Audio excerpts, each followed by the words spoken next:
મારું નામ રિયા છે. હું 12 વર્ષની છું.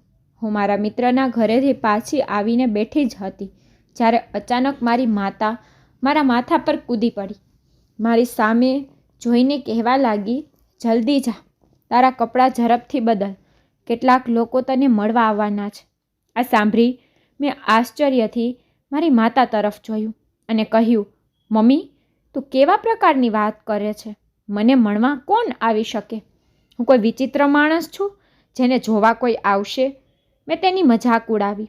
જ્યારે મારી માતાએ મારી સામે જોયું અને કહ્યું, હું શું કહું છું તે તને સમજાતું નથી? તમારા પિતાએ કહ્યું છે કે તમે રિયાને ઝડપથી તૈયાર કરો. જલ્દી ઉઠ.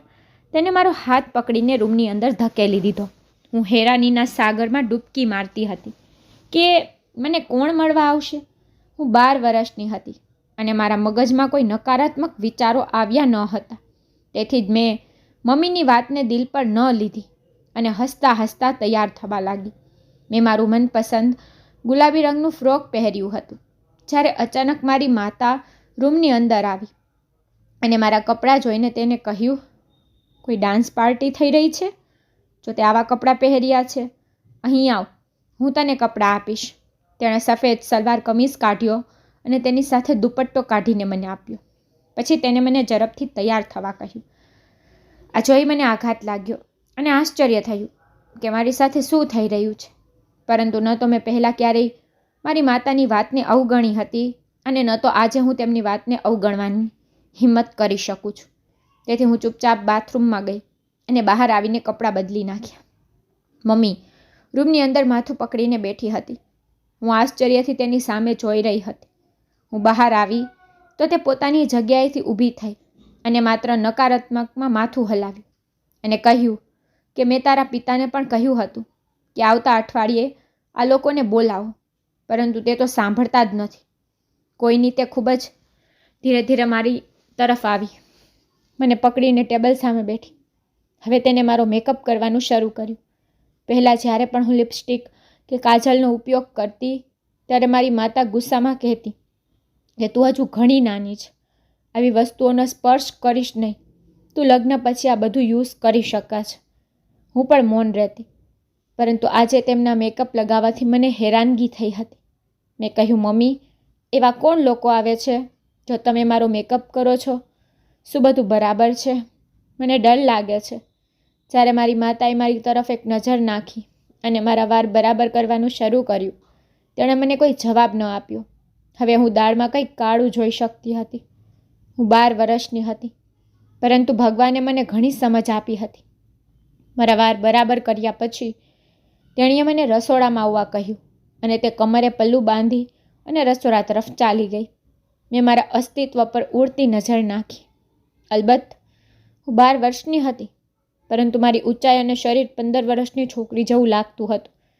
હું ચૂપચાપ રસોડામાં ગઈ. મમ્મીએ મને ચાનું પાણી ચડાવવા કહ્યું.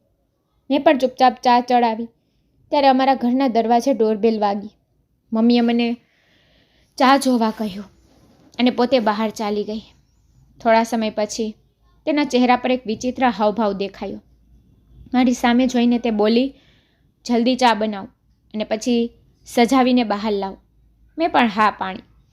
પણ હું ખૂબ જ અસ્વસ્થતા અનુભવી રહી હતી, કારણ કે મારી સાથે અગાઉ ક્યારેય આવો વ્યવહાર કરવામાં આવ્યો ન હતો.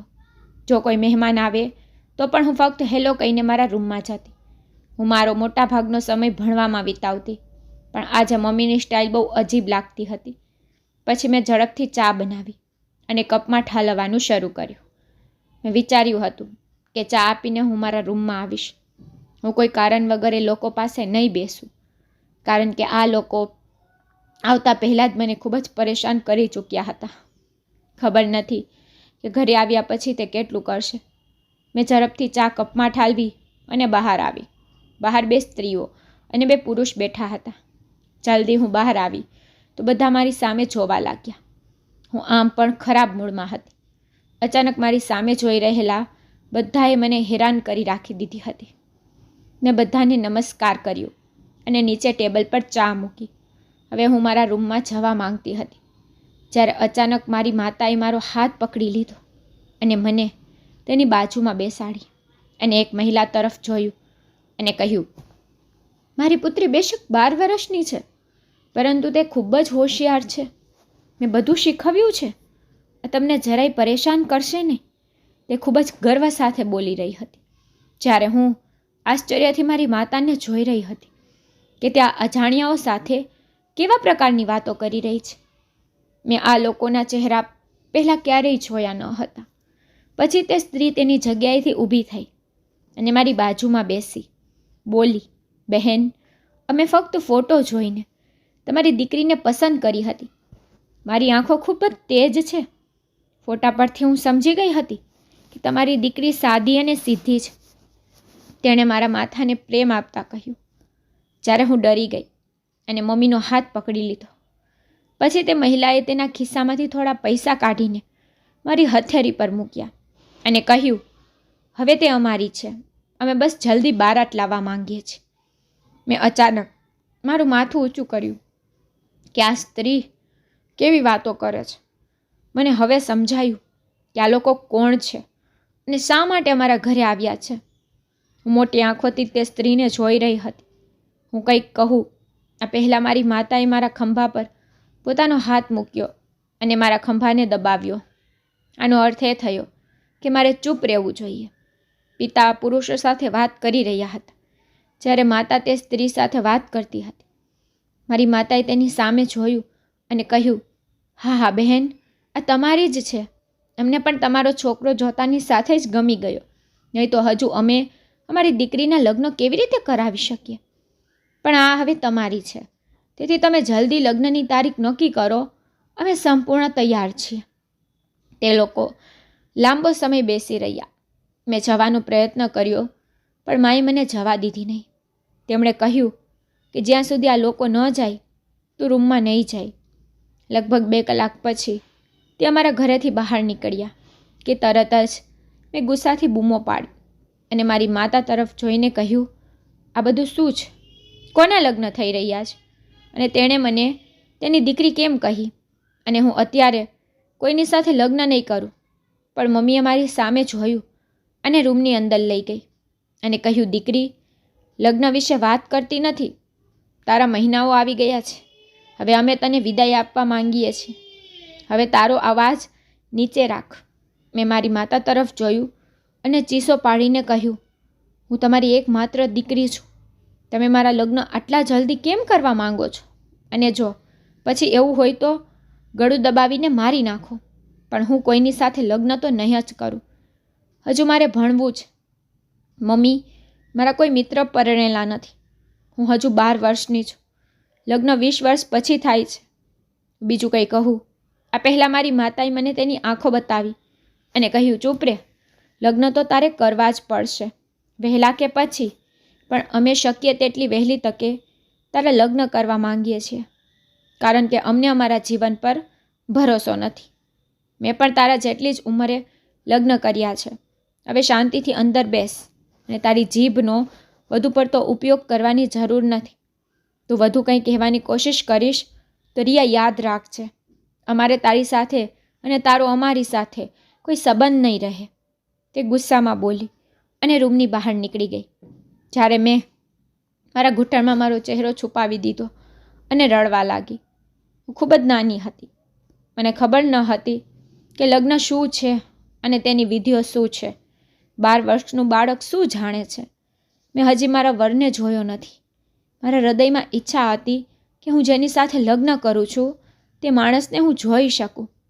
પરંતુ પછી તો મને તે માણસને જોવાનું પણ યોગ્ય ન લાગ્યું, કારણ કે હું આ લગ્નથી જરા પણ ખુશ ન હતી. સમય પસાર થઈ રહ્યો હતો અને લગ્નની તૈયારીઓ પૂરજોશમાં ચાલી રહી હતી. લગભગ 1 અઠવાડિયા પછી ફરી તે લોકો આવ્યા અને લગ્નની તારીખ નક્કી કરીને ચાલ્યા ગયા. તે દિવસે હું મારા માતા પિતા સાથે ખૂબ લડી, જ્યારે પિતાએ પણ મારા પર હાથ ઉપાડવાનો પ્રયાસ કર્યો હતો. તેનું કહેવું હતું કે લગ્ન બાબતમાં દીકરીઓ કંઈ બોલતી નથી. તારે કોઈ પણ સંજોગોમાં આ નિર્ણય સ્વીકારવો પડશે.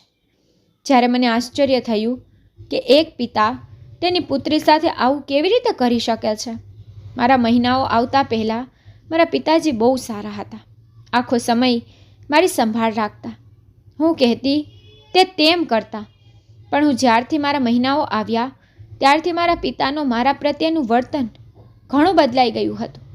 તે મારી સાથે વાત કરતા ન હતા અને ન તો તે મારી સામે જોવાની તસદી લેતા હતા. ઘણી વખત મેં મારી માતાને આ વિશે ફરિયાદ કરી અને તે પણ એવું જ કહેતી કે તમે મોટા થયા છો તેથી જ તે તારાથી દૂર રહે છે. દીકરી બાપનો સંબંધ પર પ્રેમનો હોય છે પણ એમાં પણ માન હોવું જોઈએ. હું ચૂપ થઈ ગઈ કારણ કે મને ખબર નહોતી કે મમ્મી શું કહેવા માંગે છે. ઘર મહેમાનોથી ભરેલું હતું. મારા બધા કઝિન આવી ગયા હતા. બધા કહેતા હતા કે અમે આટલા જલ્દી લગ્ન કેમ કરી રહ્યા છીએ. પરંતુ માએ બધાને કહ્યું હતું કે દીકરીઓના લગ્ન જેટલા વહેલા થઈ જાય તેટલું સારું. મેં ખૂબ વિરોધ કર્યો. મેં મારા ફઈને હાથ જોડીને વિનંતી કરી કે પપ્પાને મારી સાથે આવું ન કરવા સમજાવો. પણ ફઈએ પણ એવું જ કહ્યું કે ભાઈ એકદમ સાચું કહી રહ્યા છે. લગ્ન જેટલા વહેલા થાય એટલું સારું. અને હું તો એમને જોતી જ રહી. નહીં તો તે પણ મારી સાથે ખૂબ જ પ્રેમથી રહેતી હતી. સમય ઝડપથી પસાર થતો હતો. લગ્નની બારાતને માત્ર 2 દિવસ બાકી રહ્યા હતા. હું હિંમત હારી ગઈ હતી. પછી હું મમ્મી પપ્પાના રૂમમાં ગઈ. રાતના લગભગ 12 વાગ્યા હતા અને મહેમાનો પહેલેથી જ સૂઈ ગયા હતા. તેના રૂમમાં પ્રવેશી તો ખબર નહીં બંને એકબીજા સાથે શું વાત કરી રહ્યા હતા. મને જોઈને તેઓ ચૂપ થઈ ગયા. હું જઈને પપ્પાની છાતીએ વળગી પડી. તે થોડી ક્ષણો માટે સાવ મૌન બેસી રહ્યા. મેં રડીને કહ્યું, ભગવાન ખાતર મારી સાથે આવું ન કરો. હું તમારી એકમાત્ર પુત્રી છું. વચન આપું છું તમે કહેશો તેમ હું રહીશ. પણ મારે લગ્ન નથી કરવા. હું તમારાથી દૂર રહેવા માંગતી નથી. લગ્ન પછી હું અજાણ્યાના ઘરમાં કેવી રીતે રહીશ? હું હજુ બહુ નાની છું. મારે ભણવું છે. હું મારું નામ બનાવવા માંગુ છું. મેં કંઈક બીજું કહ્યું હોત. આ પહેલાં પિતાજીએ મારા ગાલ પર હાથ મૂક્યો અને કહ્યું, મને ખબર છે તમે અત્યારે ચિંતિત છો, પણ આ વાસ્તવિકતા છે. લગ્ન મોડા થાય કે વહેલા થશે જ. તેથી વધુ સારું છે કે તમે લગ્ન કરીને તમારા પોતાના ઘરે જાઓ. અમારી જવાબદારી પણ પૂરી થશે. તમારી મા અને મને અમારા જીવન પર ભરોસો નથી. અમારા બંનેને કંઈક થઈ જશે તો તારું શું થશે? એટલા માટે અમે ઈચ્છીએ છીએ કે તમે શક્ય તેટલી વહેલી તકે મજબૂત હાથમાં ચાલ્યા જાઓ. તમારા લગ્ન જ્યાં ગોઠવાઈ રહ્યા છે તે ખૂબ જ સારા વ્યક્તિ છે અને તેની પાસે પૈસા અને સંપત્તિ છે. તે તમને આટલું આરામદાયક જીવન આપશે. તે પણ તને એટલો જ પ્રેમ કરશે. મેં કંઈક બીજું કહ્યું હોત. આ પહેલાં મારી માતાએ મારા ખંભા પર હાથ મૂક્યો અને કહ્યું, તું અમારી પુત્રી છે. જો તને ક્યારેય કોઈ સમસ્યા હોય તો તું અમારા ઘરે આવી શકે છે. આ ઘરના દરવાજા તારા માટે હંમેશા ખુલ્લા છે. પણ અત્યારે તું તારો આ નાટક બંધ કર. ઘર મહેમાનોથી ભરેલું છે. તેથી જ તે મને ખૂબ ધીમેથી સમજાવી રહ્યા હતા. જ્યારે હું ચૂપચાપ બેસી રહી હતી. મારા તે બંને સાથે ઘણા મતભેદ હતા. મને તેના પર ખૂબ જ ગુસ્સો આવ્યો. મેં મમ્મી પપ્પા સામે જોયું અને ધીમેથી કહ્યું, જો હું અહીંથી ગઈ ને તો હું ક્યારેય પાછી નહીં આવું. મારી તમારી સાથે જરા પણ વાત નથી કરવી. હું તમારાથી નારાજ છું. આટલું કહીને હું મારા રૂમમાં ગઈ અને બેસીને ખૂબ રડી. ઘણી વખત મને મારી જાતને મારી નાખવાનું મન થયું. કારણ કે મેં ઘણા લોકો પાસેથી સાંભળ્યું હતું કે લગ્ન પછી ઘણી સમસ્યાઓ ઊભી થાય છે. ખાસ કરીને એક છોકરી માટે ઘણી મુશ્કેલીઓ હોય છે જેને ઉકેલવી ખૂબ જ મુશ્કેલ હોય છે. સમય ઝડપથી પસાર થઈ રહ્યો હતો. 2 દિવસ વીતી ગયા. આજે મારા લગ્નનો દિવસ હતો. મેકઅપ આર્ટિસ્ટ મારો મેકઅપ કરી રહી હતી.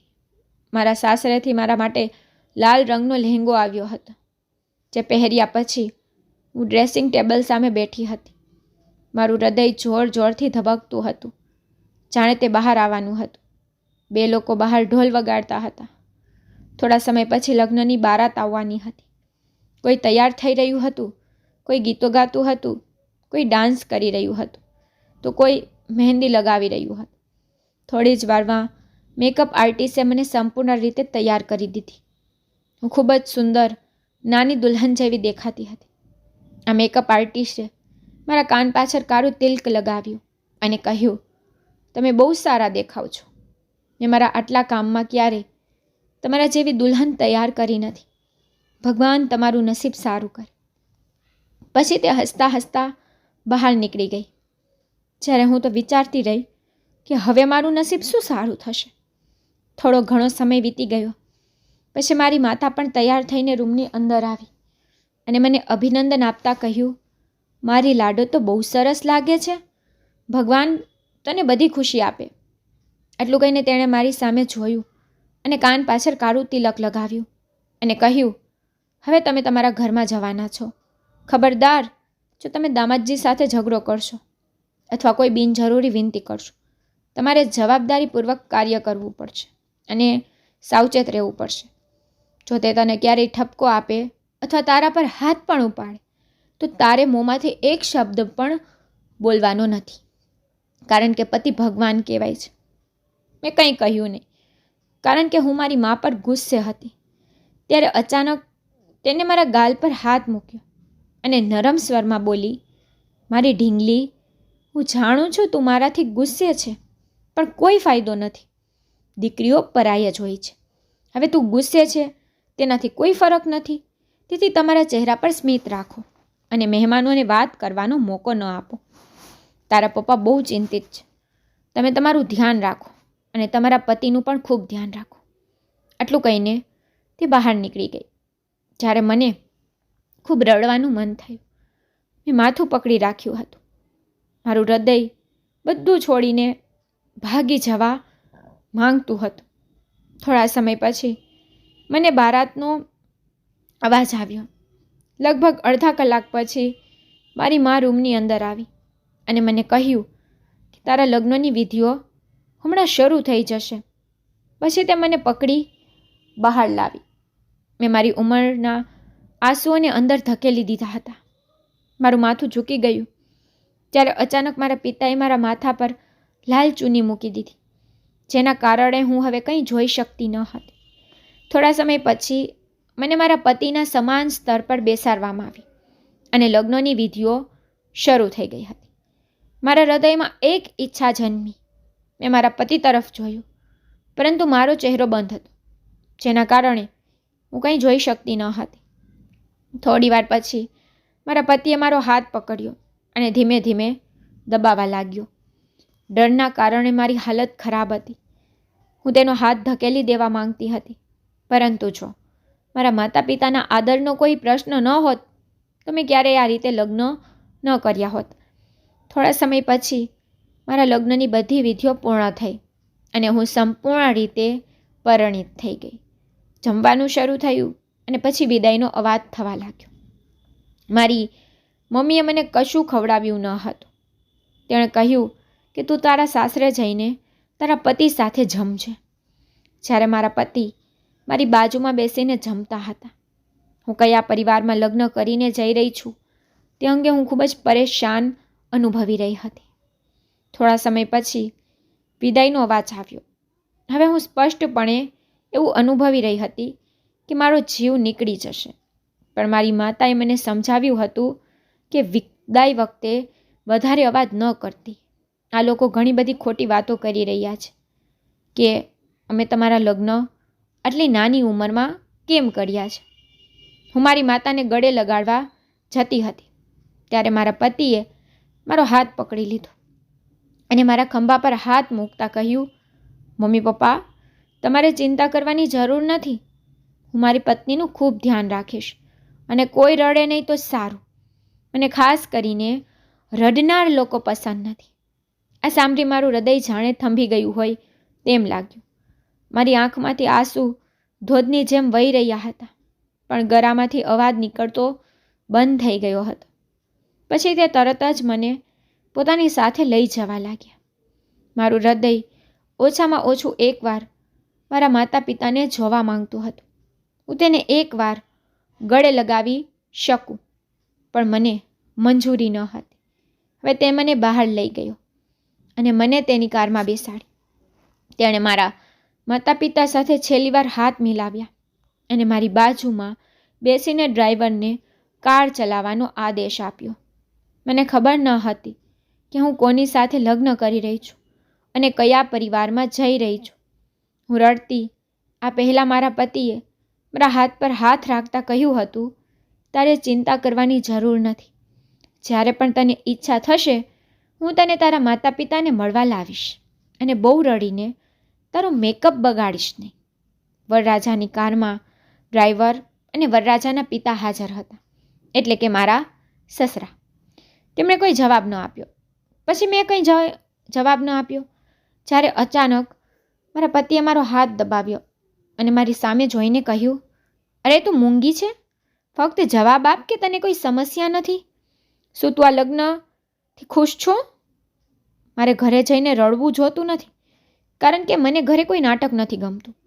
હું કંઈક કહેવા માંગતી હતી, પણ જાણે મારા ગળામાંથી અવાજ નીકળતો બંધ થઈ ગયો હોય એવું લાગ્યું. મેં માથાને ફક્ત હલાવ્યું. જ્યારે અચાનક તેને ગુસ્સામાં કહ્યું, શું થયું છે તે કે? શું તારા માતા પિતાએ તારા લગ્ન કોઈ મરજી વિના કરાવ્યા છે? જો હું તને આ રીતે ઘરે લઈ જઈ શકતો નથી. ત્યાં અચાનક કાર ઊભી રહી અને હું મારા પતિ સામે જોઈને બોલી, ના ના, એવું કંઈ નથી. લગ્ન મારી ઈચ્છા મુજબ જ થયા છે. મારા મમ્મી પપ્પા મને ખૂબ પ્રેમ કરતા હતા. જો તે મને મારા ઘરે મૂકી ગયો હોત અથવા મને મારા ઘરે પાછો લાવ્યો હોત તો કેટલી વધુ બદનામી થઈ હોત. અમારું ઘર તો મહેમાનોથી ભરેલું હતું. મમ્મી પપ્પા મારા વિશે શું વિચારશે? બધા મહેમાનો એમને દોષ આપશે. તેથી જ મેં તરત જ જવાબ આપ્યો અને મામલો શાંત પાડ્યો. જ્યારે તે અચાનક મારી નજીક આવ્યો અને મને તેના ગળે લગાડી અને કહ્યું, બાબાજી, આ થઈને વાત, આ મૂંગી નથી. આ સાંભળી મને એક ક્ષણ માટે લાગ્યું કે મારા પતિ માનસિક રીતે નબળા છે. પણ મેં માથું હલાવ્યું કે ના, આવું ન થઈ શકે. લાંબુ અંતર કાપીને અમે મારા સાસરિયાના ઘરે પહોંચ્યા. આ લોકોએ મારું સ્વાગત ખૂબ જ સરસ રીતે કર્યું. ઢોલ વગાડવામાં આવ્યા હતા. જ્યારે હું ખૂબ જ નર્વસ હતી, મારા પતિએ મારો હાથ પકડી રાખ્યો હતો. પછી તેઓ મને ઘરની અંદર લઈ આવ્યા. તેની માતાએ કેટલીક પારિવારિક વિધિઓ કરી હતી. તે પછી કેટલીક સ્ત્રીઓ મને મારા પતિના રૂમમાં છોડવા આવી હતી, પણ તે ખૂબ જ હસી રહી હતી, જે હું બિલકુલ સમજી શકતી ન હતી. પછી એક મહિલાએ મને બેડ પર બેસાડતા કહ્યું, જુઓ દીકરા, તારી માએ તને બધું જ સમજાવ્યું હશે. તે ખૂબ જ વિચિત્ર સ્વરમાં બોલી. જ્યારે મારા માથા પરથી લાલ દુપટ્ટો કાઢી નાખવામાં આવ્યો, તેથી જ મને સુકૂન મળ્યો. તેને મારી સામે જોતા કહ્યું, હું તારી માં જેવી છું. જ્યારે તારા પતિ તારી પાસે આવે અને તારી પાસેથી કંઈક માંગે અથવા તારા શરીરને સ્પર્શ કરવાનો પ્રયાસ કરે, ત્યારે તારે કંઈ પણ કહેવાનું નથી.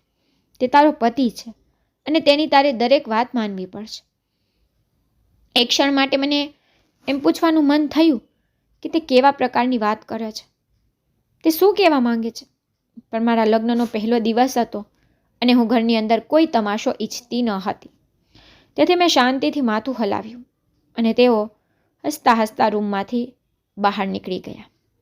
થોડો વધુ સમય પસાર થયો ત્યારે અચાનક રૂમનો દરવાજો ખુલ્યો અને મારા પતિ રૂમની અંદર આવ્યા.